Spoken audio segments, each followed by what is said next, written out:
Hello friends, जय माता दी। कैसे हैं आप सब दोस्तों। सावन का महीना हो और महिलाओं की बात ना हो, ये अटपटा लगता है। इस खूबसूरत मौसम में, खासकर सावन में, महिलाएं विशेष तौर पर साज श्रृंगार करती हैं और सावन में सुहागन महिलाएं साज श्रृंगार में कोई कसर नहीं छोड़ती हैं। दोस्तों, सावन महीना शुरू होते होते सुहागन महिलाओं को सावन का रंग चढ़ने लगता है और सावन महीने में ही महिलाओं के लिए हरा रंग बहुत ही विशेष माना गया है। दोस्तों, हर स्त्री पर सावन का रंग चढ़ चुका है ऑलरेडी और सावन महोत्सव के जरिए महिलाएं हरे रंग की ड्रेसेस श्रृंगार करना शुभ मानती हैं। सावन का महीना आते ही चूड़ियों की सेल आदि सभी बन जाते हैं। लड़कियां हरी हरी चूड़ियां पहनने लगती है और दोस्तों, मेहंदी मेहंदी का सीज़न आ जाता है। चारों तरफ तीज की तैयारियां चल रही है और ख़ास तौर पर हरे रंग की चूड़ियां और मेहंदी की मांग ज़्यादा होती जा रही है। मेहंदी हमारे हार्मोन्स को प्रभावित तो करती ही है, साथ ही हमारे रक्त संचार यानी कि ब्लड प्रेशर को भी कंट्रोल में रखती है। मेहंदी दिमाग को शांत बनाता है, तेज बनाता है और सावन के महीने में हरे रंग का वस्त्र धारण करने से सौभाग्य में वृद्धि होती है और पति पत्नी के बीच में स्नेह बढ़ता है। हरा रंग को हम उर्वरा का प्रतीक मानते हैं दोस्तों, और सावन के महीने में प्रकृति में जो बदलाव होते हैं उससे हार्मोन्स में भी इंसान के बदलाव होने लगते हैं, जिसका प्रभाव शरीर और मन दोनों पर पड़ता है। स्त्री पुरुषों में काम भावना को बढ़ाता है और दोस्तों, सावन का महीना प्रकृति के सौंदर्य का महीना होता है। शास्त्रों में महिलाओं को भी प्रकृति का रूप माना गया है और इस मौसम में बरसात की बूंदों से प्रकृति खिल उठती है, हर तरफ हरियाली छा जाती है। ऐसे में प्रकृति से एकाकार होने के लिए महिलाएं भी मेहंदी लगाती है, हरे वस्त्र और हरी चूड़ियां पहनती है। प्रचलित मान्यता ये है कि जिसकी मेहंदी की रंग जितना ज़्यादा रंग लाती है, उसको अपने पति और ससुराल से उतना ज़्यादा प्रेम मिलता है। दोस्तों, हरा रंग बुध से प्रभावित होता है। बुध एक नपुंसक ग्रह है, इसलिए बुध से प्रभावित होने के कारण हरा रंग काम भावना को नियंत्रण में रखता है। सावन में मेहंदी लगाने का वैज्ञानिक कारण भी यही है और सावन के महीने में कई प्रकार की बीमारियां फैलने लगती है। आयुर्वेद में हरा रंग कई रंगों में कई रोगों में ठीक करने के लिए कारगर माना गया है। यही कारण है कि सावन में महिलाएं स्वास्थ्य की रक्षा के लिए मेहंदी लगाती हैं और हरे रंग के वस्त्र और चूड़ियां भी पहनती है। दोस्तों, सावन का महीना, मेहंदी की सौंधी खुशबू हर लड़की के घर आंगन में महकता है। लड़की की सुंदरता में चार चांद लग जाते हैं, इसलिए भी कहा जाता है कि मेहंदी के बिना दुल्हन अधूरी होती है। आखिर मेहंदी सजने की वस्तु है तो महिलाएं सावन में इससे अलग नहीं रह पाती है। आखिर सजना है सजना के लिए। दोस्तों, सावन का महीना है, ऐसे में महिलाएं और कुंवारी कन्या सबसे ज़्यादा भगवान शिव जी की पूजा करती है। लेकिन शिव जी की पूजा में महिलाओं और कन्याओं को कुछ विशेष सावधानी बरतने की सलाह दी जाती है। कहा जाता है कि भगवान शिव जी की पूजा करते समय खास ध्यान रखें कि महिलाएं शिव जी का शिवलिंग को ना छुएं, नहीं तो भगवान शिव जी गुस्सा हो जाते हैं। दोस्तों, श्रावण के महीने में गौरी शंकर की पूजा करने की भी परंपरा है। हर सोमवार को सोमवारी व्रत के अलावा नाग पंचमी, मंगला गौरी और रक्षाबंधन भी आने वाला है। हरियाली तीज आने वाली है दोस्तों। इसके साथ ही 10 अगस्त को गुरुवार के दिन कजली तीज का पर्व मनाया जाएगा। दोस्तों, नए वर वधु भी अपने अपने सुखी वैवाहिक जीवन के लिए शिव पार्वती की पूजा करते हैं। सावन में भगवान शिव जी को खुश करने के लिए बहुत सारे तरीके हम अपनाते हैं। किसी के विवाह में कुछ परेशानी अगर आ रही है तो सावन के महीने में रोज शिवलिंग पर दूध में केसर मिला करके चढ़ाएं। ज्योतिषियों के मुताबिक दोस्तों, ऐसा करने से विवाह के योग जल्दी बन जाते हैं और इत्र चढ़ाने से भी विवाह के योग बनते हैं। सावन के महीने में बैल को हरा चारा खिलाना बहुत शुभ माना जाता है। घर में सुख समृद्धि आती है और मन शांत रहता है। सावन के महीने में घर में शिवलिंग की स्थापना करके उसकी पूजा की जाती है और भगवान शिव जी के मंत्रों का 108 बार जप करना चाहिए। इसे ऐसा करने से भगवान शिव खुश हो जाते हैं और सावन के महीने में हर सोमवार पानी में दूध और काले तिल, यानी मैंने तो आपको रोज़ बोला है दोस्तों, ये सावन में रोज़ करें आप। दूध और काले तिल डाल करके शिवलिंग का अभिषेक करने से कई तरह की बीमारियां तक दूर हो जाती है। दोस्तों, नदी और तालाब में आटे की रोटियों को मछलियों को खिलाने से बहुत ही शुभ माना जाता है और अगर इस महीने में कन्याएं व्रत रखें तो अच्छा पति मिलता है। लेकिन शिवलिंग की पूजा करते समय कन्याओं को विशेष रूप से कुछ बातें ध्यान रखनी चाहिए और वो ये है कि शिवलिंग को नहीं छूना चाहिए। दोस्तों, कल मुझसे किसी ने, हमारे व्यूअर ने, हमारे फ्रेंड ने प्रश्न किया कि मैम तिलक भी ना लगाएं क्या, चंदन ना लगाएं? जी नहीं, आपको नहीं लगाना है, टीका चावल नहीं करना है। आपको जो चढ़ाना है आप ऊपर से चढ़ाएं, आपको टच नहीं करना है। कुंवारी लड़कियां टच नहीं करेगी। धार्मिक मान्यताओं के अनुसार यही है, महिलाओं को शिवलिंग छूने की इजाज़त नहीं होती है। कहा जाता है कि शिवजी तपस्या में लीन होते हैं और किसी महिला के शिवलिंग को छूने से उनकी तपस्या भंग हो जाती है। यही कारण है कि महिलाओं को शिवलिंग छूने से मना किया गया है। दोस्तों, सावन के इस पावन और पवित्र माह में सुहागन स्त्रियों के लिए बहुत सारे त्यौहार आते हैं।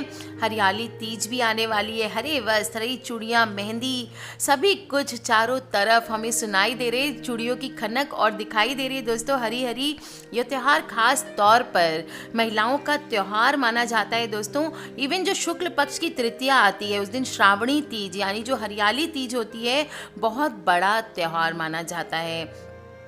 दोस्तों, तीज का आगमन वर्षा ऋतु के आगमन के साथ साथ आरंभ हो जाता है और हरियाली तीज में महिलाएं व्रत रखती हैं और इस व्रत को अविवाहित कन्याएं योग्य वर पाने के लिए करती हैं। विवाहित महिलाएं अपने सुखी दाम्पत्य की चाहत में करती हैं और सावन के महीने में हरे रंग का वस्त्र धारण करने से सौभाग्य में वृद्धि होती है, पति पत्नी के बीच स्नेह बढ़ता है और सावन के महीने में आपके हार्मोन्स भी कंट्रोल में रहते हैं और इसका प्रभाव स्त्री के शरीर और मन पर तो पड़ता ही है, इससे पुरुषों में भी बहुत सारे कंट्रोल आते हैं। दोस्तों, भगवान शिव और पार्वती के पुनर्मिलाप के उपलक्ष्य में सारा विश्व इस त्योहार को मनाता है और माँ पार्वती ने 107 जन्म लिए थे भगवान शंकर को अपने पति के रूप में पाने के लिए। अतः माँ पार्वती के कठोर तप और उनके 108वें जन्म में भगवान ने पार्वती जी को अपनी पत्नी के रूप में स्वीकार किया था। तभी से ऐसी मान्यता है कि इस व्रत को करने से माँ पार्वती प्रसन्न होकर के पतियों को दीर्घायु होने का आशीर्वाद देती है। इसलिए अपने सुखी दाम्पत्य जीवन की कामना के लिए स्त्रियां ये व्रत करती है। दोस्तों, सभी लोग अपने अपने पति को, अपने अच्छे पति की कामना करने के लिए, आज के वर्ल्ड में अगर हम कहें कि एक टिकाऊ पति की कामना करने के लिए, तो ये महंगाई आपको चुकानी पड़ेगी। बड़ा ही महंगा सौदा है दोस्तों। सावन का व्रत आपको करना पड़ेगा अपने सुखी दाम्पत्य जीवन के लिए। इस दिन व्रत रख करके आपको भगवान शंकर पार्वती की बालू से मूर्ति बना करके आप षोडश उपचार पूजन कर सकते हैं जो रात भर चलता है। दोस्तों, सुंदर वस्त्र धारण किए जाते हैं, कदली स्तंभों से घर को सजाते हैं, मंगल गीतों से रात भर जागरण किया जाता है और इस व्रत को करने से स्त्रियों को पार्वती माता के समान सुख प्राप्त होता है। दोस्तों, सावन का महीना है और शिव जी का अभिषेक तो होता ही रहता है और शिवलिंग पर दूध चढ़ाने का विशेष महत्व है। लेकिन सावन के महीने में हम एक छोटी सी बात आपको मैं बता दूं, शिवलिंग पर दूध क्यों चढ़ाते हैं। हिंदू धर्म में ऐसी मान्यता है कि शिवलिंग में दूध चढ़ाने से पारिवारिक सुख की प्राप्ति होती है, घर में सुख, शांति और वैभव आता है। भगवान शिव तारक ब्रह्म हैं, यानी कि सभी का कल्याण करने वाले हैं, इसलिए शिवलिंग पर दूध से अभिषेक किया जाता है। मैंने कहीं रिसेंट में पढ़ा था कि शिवलिंग बहुत गर्म होता है, बहुत ज़्यादा गर्म होता है और ऐसे में अगर शिवलिंग पर कंटिन्यूस दूध की धारा डालते हैं तो वो सोखता जाता है, वो जो हीट है वो ठंडी होती रहती है, इसीलिए शिवलिंग पर लगातार दूध चढ़ाने का नियम है। एक और साइंटिफिक रीज़न भी मैंने अभी रिसेंट में पढ़ा था, वो ये था कि हमारे जो 12 ज्योतिर्लिंग है ये सभी उन्हीं एरियाज़ में सिचुएटेड है। मैं आपको इसके ऊपर एक खास वीडियो भी बना करके दूंगी। 12 जो न्यूक्लियर रिएक्टर्स हैं हमारे देश में वहाँ पे बने हुए हैं, और वहाँ पे ज़्यादातर वहाँ पे माना जाता है कि इन पे दूध चढ़ाना चाहिए ताकि धरती में ये सोखते रहते हैं, जिससे हमारी धरती ठंडी रहती है। दोस्तों जो भी है, विज्ञान की माने तो बहुत ज़रूरी है शिव जी को दूध चढ़ाना। इसका रीज़न एग्जैक्ट तो कोई नहीं बता सकता है, पर दोस्तों सभी कहते हैं कि शिवलिंग पर दूध ज़रूर चढ़ाना चाहिए। और बारिश के समय जानवर हरी घास के पत्ते खाते हैं, इसमें बहुत से जीवाणुओं की मात्रा पाई जाती है, इसलिए बारिश के समय दूध प्रदूषित हो जाता है और इस ऋतु में दूध का प्रयोग वर्जित माना गया है। ऐसा माना जाता है दोस्तों, हमारी मान्यताएं विज्ञान को समझ कर ही बनाई गई है, और सावन का महीना तो औरतों के लिए खास बनाया ही गया है। आप इस सावन में भगवान शंकर को प्रसन्न करने के लिए चाहे तो पार्थिव शिवलिंग बना लें, मिट्टी से बना लें, एक छोटे से स्मॉल पत्थर को ला करके उसको शिवलिंग मान करके उसकी पूजन करें। दोस्तों बिल्व अर्चन करें, अक्षत चढ़ाएं, रुद्र अभिषेक करें, महामृत्युंजय के मंत्र पढ़े और सुने। मैंने वीडियो के एंड में महामृत्युंजय मंत्र भी दिया है दोस्तों। आप लोग जिसके घर पे कष्ट चल रहा है, 1100 मंत्र हैं, वो चला करके, अगर आपको नहीं करना आता है, कम से कम उस ऑडियो को आप घर में चला करके 4-5 घंटे छोड़ दे दोस्तों, और आपके घर से कष्ट अपने आप उसकी गूंजों से दूर हो जाते हैं। महामृत्युंजय अनुष्ठान सामर्थ्य अनुसार हो सके तो करें। भगवान को प्रसन्न करने के लिए धर्म के काम करें, अर्थ काम मोक्ष का आशीर्वाद देते हैं बाबा।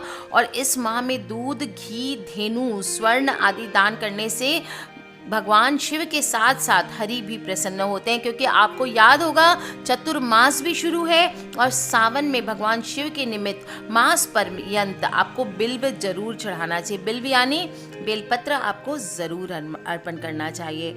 तो दोस्तों शिव पूजा में चौंकाने वाली बात यही है कि विवाहित हो या अविवाहित महिलाओं के लिए बहुत ही बड़ा त्यौहार है, खास त्यौहार है सावन का। तो चलिए इसे इसी खुशी के साथ जैसे हम अभी तक मना रहे हैं वैसे ही मनाते चले।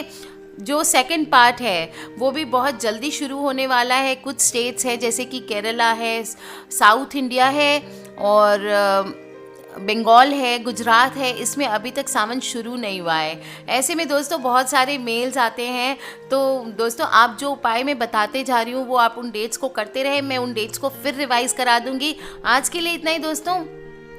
ये खुशियाँ अपनी सभी सहेलियों से, अपनी फ्रेंड्स से, खासकर सभी महिलाओं से ज़रूर बांटें। बड़ा ही खूबसूरत महीना है दोस्तों सावन का, खासकर विशेषकर महिलाओं के लिए। तो चलिए सब मिलके इसको एंजॉय करते हैं। आज के लिए इतना ही।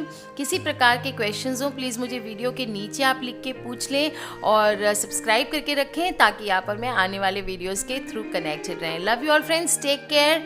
जय माता दी। भगवान शंकर और यानी कि शिव पार्वती आप सभी की रक्षा करें।